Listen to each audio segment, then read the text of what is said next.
골목길 깊숙한 곳에 있는 작은 집의 2층에는 10제곱미터도 안 되는 정사각형 방이 하나 있습니다. 벽은 상아색으로 칠해져 있고 오래된 나무 바닥은 밟을 때마다 삐걱거린다. TV도 없고 컴퓨터도 없어요. 침대 1개, 작은 책꽂이 1개, 차장, 그리고 결혼사진이 많이 있었습니다. 그림은 3개의 벽을 덮고 있습니다. 나무 액자, 구리 액자, 레이스 액자. 일부 액자는 퇴색되어 있고 일부는 1년도 채 안 된 것처럼 새 것처럼 보입니다. 각 사진에는 하얀 웨딩드레스를 입은 여성이 등장하는데 그 사람이 바로 그녀입니다. 그 옆에는 신랑이 있는데 이상한 점은 각 사진 속 신랑이 똑같지 않다는 것입니다. 사진 속 여성이자 이 방의 주인은 서화란 씨로 나이는 76세다. 그녀는 1970년대에 전 남편이 지은 집의 위층에 혼자 살고 있습니다. 아래층은 임대되고 그녀가 사는 위층은 그녀의 개인 공간으로 들어갈 수 있는 사람은 거의 없습니다. 그녀는 매일 아침 5시에 일어나 물을 끓여 차를 만들고 창문을 열어 이른 아침 햇살을 들이곤 합니다. 그녀는 결혼사진 하나를 보며 1시간 정도를 보냈고 오래된 나무 액자에 묻은 먼지를 털었으며 때로는 사진 앞에 오랫동안 서서 깊은 눈으로 시간을 들여다보기도 했습니다. 길거리에서는 모두가 그녀를 위즈 파라시라고 불렀습니다. 시장에 갈 때는 우유빛 실크 셔츠와 쟁이 넓은 모자를 쓰는 조용한 여자였습니다. 그녀에게는 아이가 없고 손님을 거의 맞이하지 않으며 사생활에 대해 명확하게 말한 적이 없습니다. 하지만 모두가 아는 사실이 하나 있습니다. 그녀가 결혼했다는 사실입니다. 사람들은 몇 번이나 그랬는지 모릅니다. 어떤 사람들은 2개라고 말합니다. 소문이 있습니다. 어떤 사람들은 그 결혼 사진은 그녀가 어딘가에서 수집한 기억일 뿐이고 실제가 아니라고 말하기도 합니다. 하지만 아무도 감히 직접 물어보지 못했습니다. 결혼 사진과 추억으로 가득 찬 그 방은 마치 과거와 현재가 평행하게 존재하는 별개의 세계와도 같았다. 아무도 그녀가 왜 그 모든 사진을 간직하고 있는지, 왜 각각의 사진을 깔끔하게 걸어놓았는지, 왜 매일 그 사진들을 볼 때마다 미소를 짓는지 이해하지 못했습니다. 마치 그것이 그녀가 조금 더 오래 살 수 있는 방법인 것처럼요. 크거나 새 것일 필요는 없고 평생을 보관할 만큼만 있으면 되는 방들이 있는데 그 방들은 더 이상 비어있지 않습니다.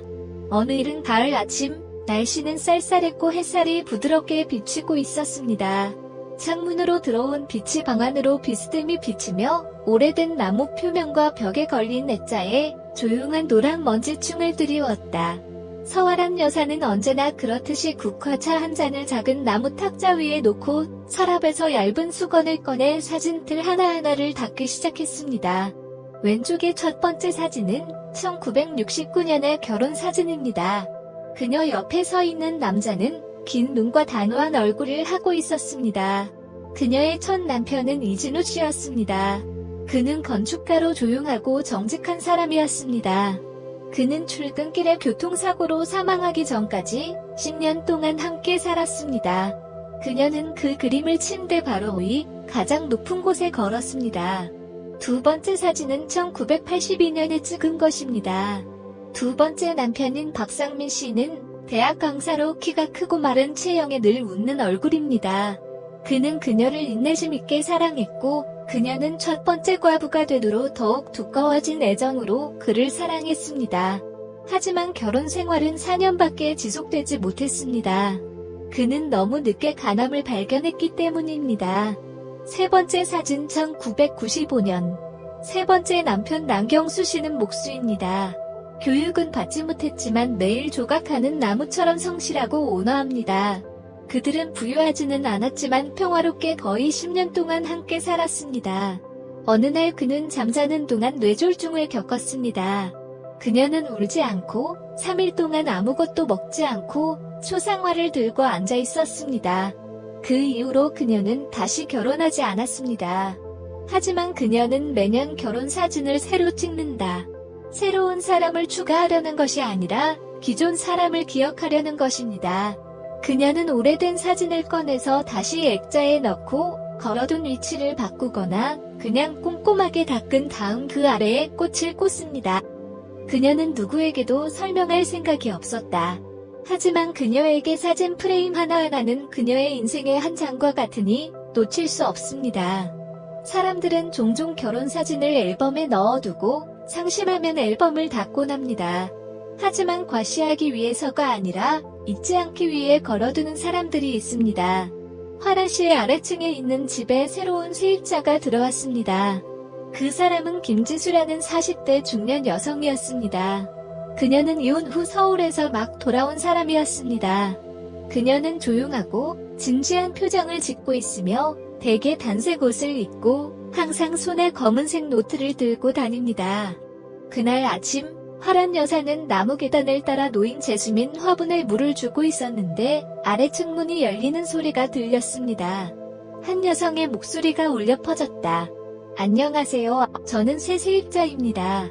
날씨가 참 좋네요. 그렇죠? 화란 여사는 고개를 끄덕이고 살짝 미소를 지으며 여전히 맑은 목소리로 대답했다. 맛있어. 하지만 평소보다 차가워. 생강차 드실래요? 방금 만들었어요. 몸이 따뜻해질 거예요. 예상치 못하게 지수는 수락했다. 그로부터 불과 10분 후 두 여자, 한 명은 나이가 많고 한 명은 인생의 폭풍을 겪고 있음, 가 위층 창문 옆 작은 나무 테이블에 앉아 김이 모락모락 나는 생강차 두 잔을 앞에 두고 있었습니다. 지수의 시선은 곧 웨딩사진에 쏠렸다. 그녀는 놀라움을 감출 수 없었다. 정말 예쁘네요.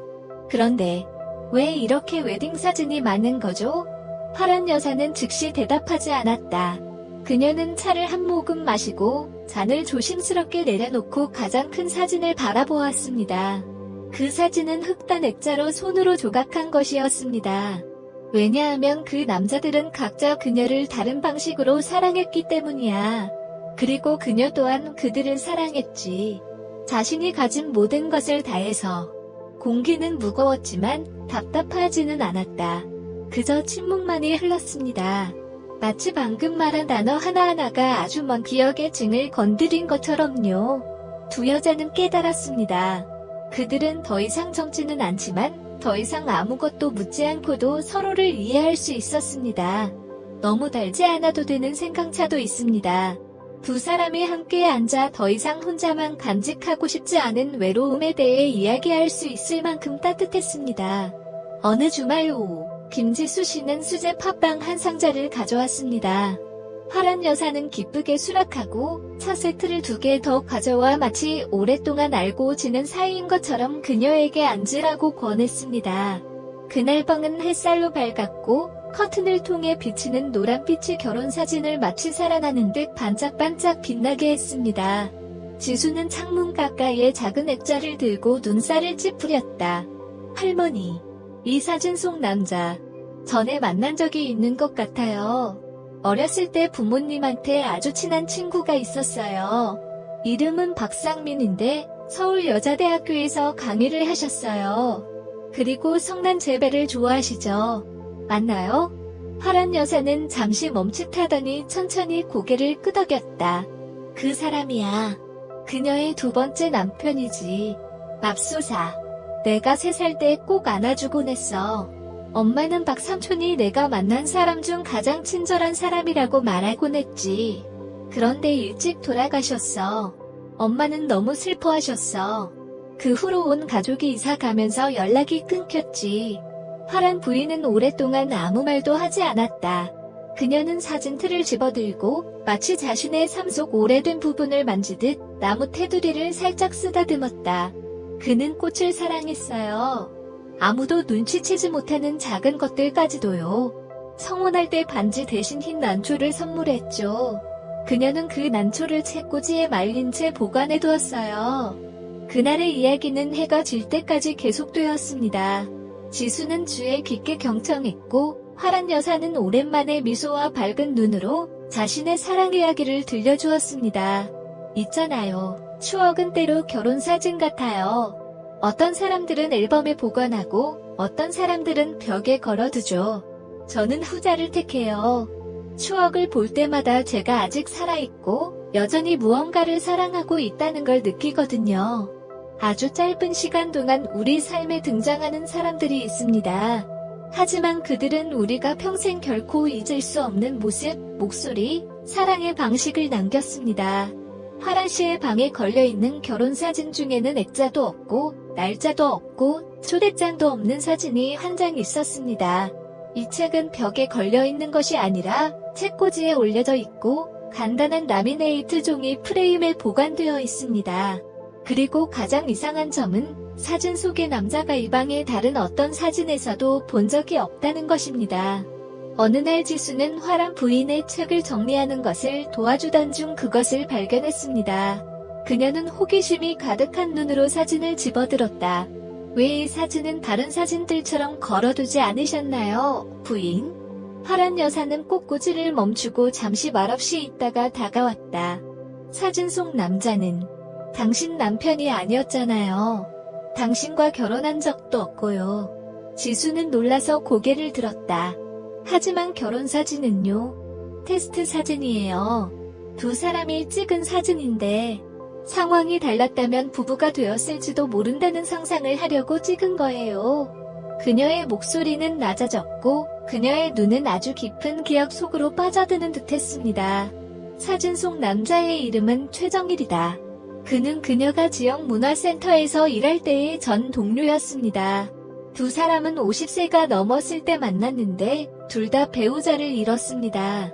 그들은 오랫동안 함께 지냈습니다.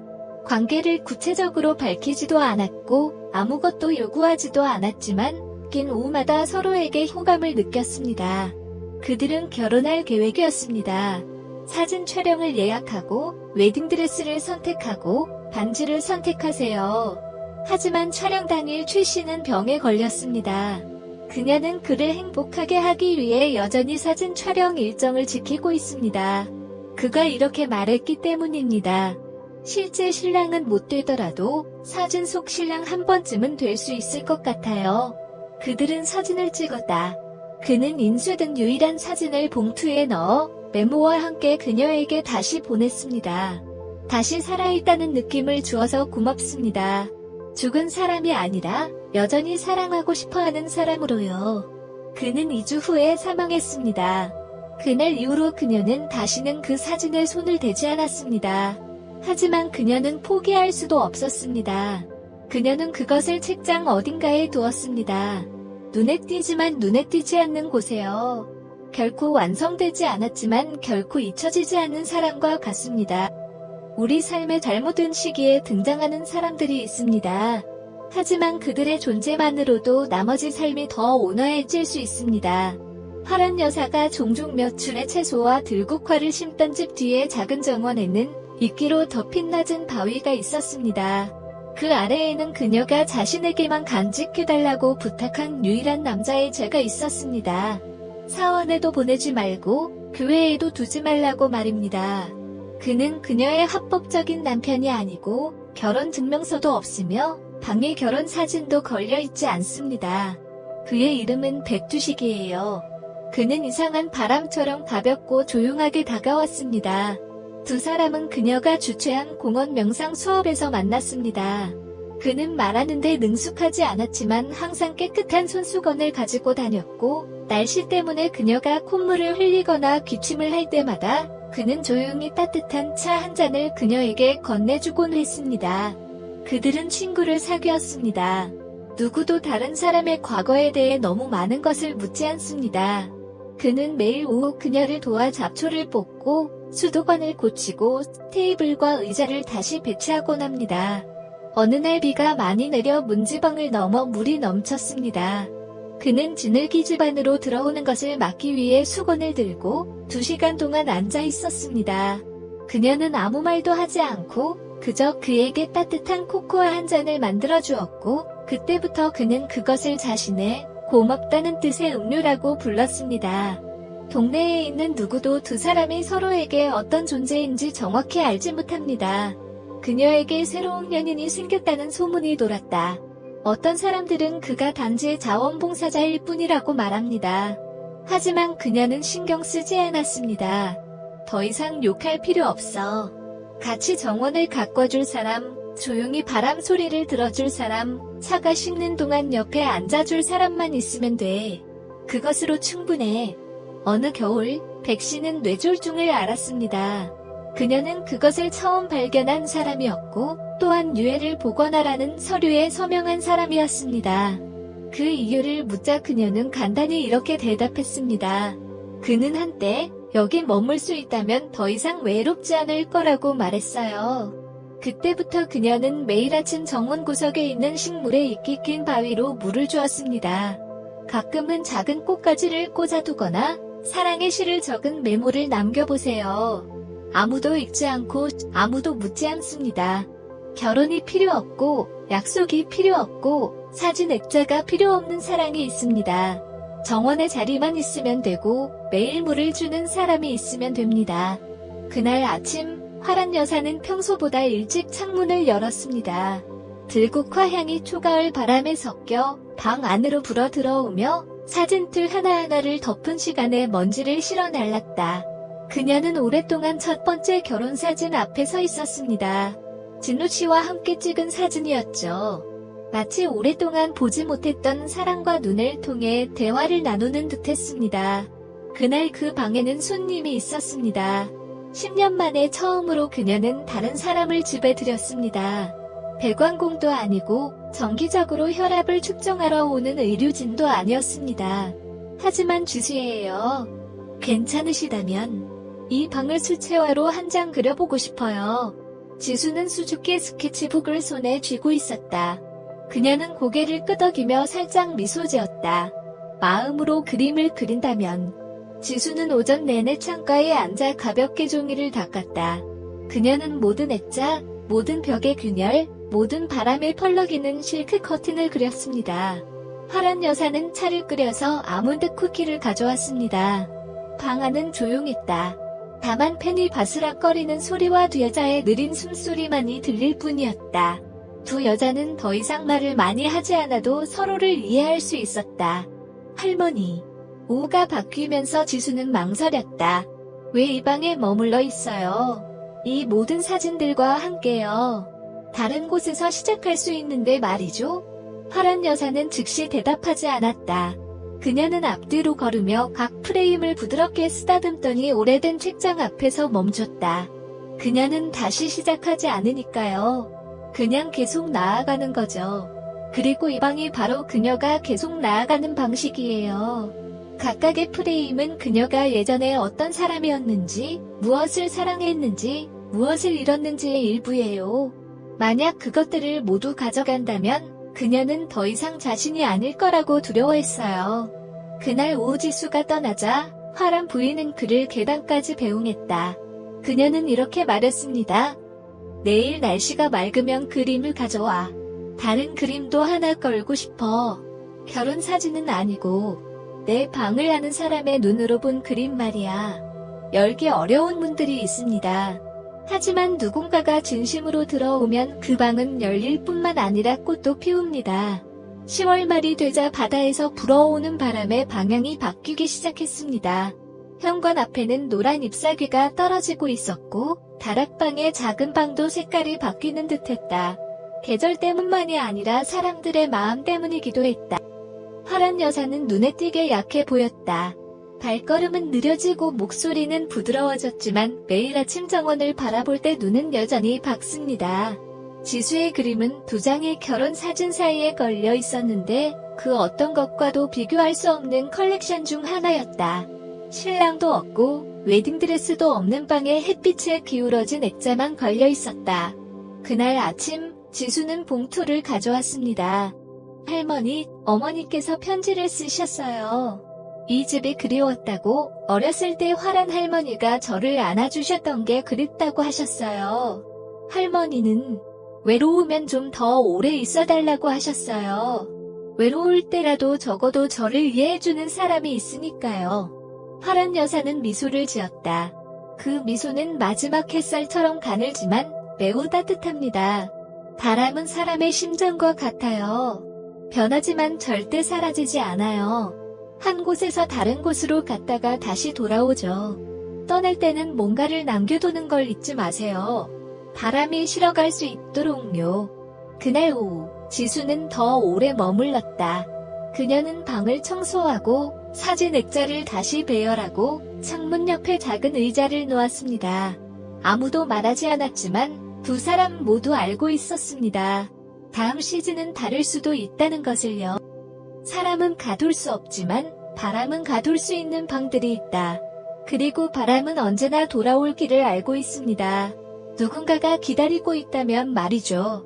세 개의 벽이 결혼 사진으로 뒤덮여 있고 걸음마다 추억의 그림자가 남는 그 작은 방은 화란 여사가 과거를 간직하는 곳이 아니라 과거와 함께 살아가는 법을 배우는 곳이다. 각 사진은 단순한 프레임이 아니라 실제 추억입니다. 어떤 사람들은 그녀의 삶에 잠깐 스쳐 지나갔고 어떤 사람들은 흔적을 남길 만큼 오랫동안 머물렀지만 모두 그녀의 사랑을 받았습니다. 온전히요. 그리고 지수라는 젊은이가 들어왔을 때부터 그 방은 더 이상 그녀만의 것이 아니었습니다. 그곳은 이야기가 전해지고 다시 그려지고 이어지는 장소가 되었습니다. 때로는 살아가는 것이 있는 것을 의미하지 않기도 합니다. 살아간다는 것은 기억하고 보존하고 다른 사람이 이해하고 짊어지도록 하는 것입니다. 평생을 몇몇 사람만을 사랑하기 위해 사는 사람들이 있습니다. 하지만 그 사랑이 충분히 깊고 강하다면 결혼 사진으로 가득 찬 방도 여전히 뛰고 있는 마음입니다. 아주 오래된 것이라 할지라도요.